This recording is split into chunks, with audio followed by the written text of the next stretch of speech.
The world has been led to believe that the Wailing Wall is a sacred remnant of the Second Temple, a place where God's presence still lingers. But this narrative falls apart under historical and archaeological scrutiny. The structure commonly revered today is, in truth, a surviving wall of the Roman military compound known as Fort Antonia, not the Holy Temple. The actual temple stood to the south, built over the Gihon Spring, a requirement for temple purification rituals, which the Roman compound did not meet.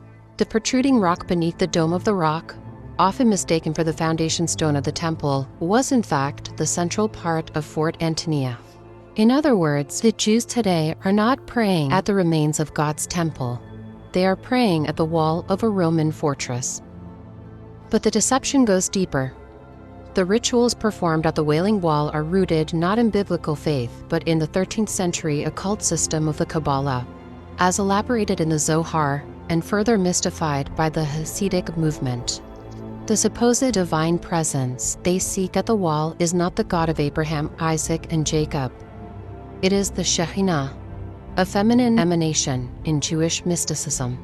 She is described in erotic, intimate terms, often as a divine consort, with whom spiritual union is sought through the act of prayer, a practice called kavana, where physical movement, like the back and forth thrusting you see, mirrors an esoteric sexual ritual intended to unite the Shekhinah with the Ein Sof, the infinite masculine force of their God concept.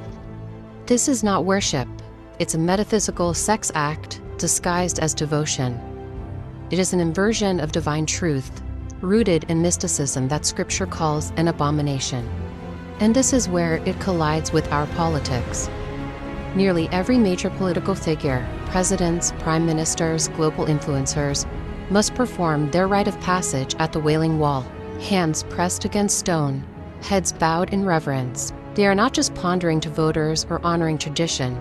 They are knowingly or unknowingly participating in an occult ritual, submitting themselves at the very seat of the synagogue of Satan. Scripture is unambiguous. In Acts 17:24, it says, God does not dwell in temples made with hands. Much less would he dwell in a Roman fortress surrounded by rituals that glorify a false god and mystical union. It is spiritual prostitution. Our leaders are not just shaking hands with global powers. They are shaking hands with the devil.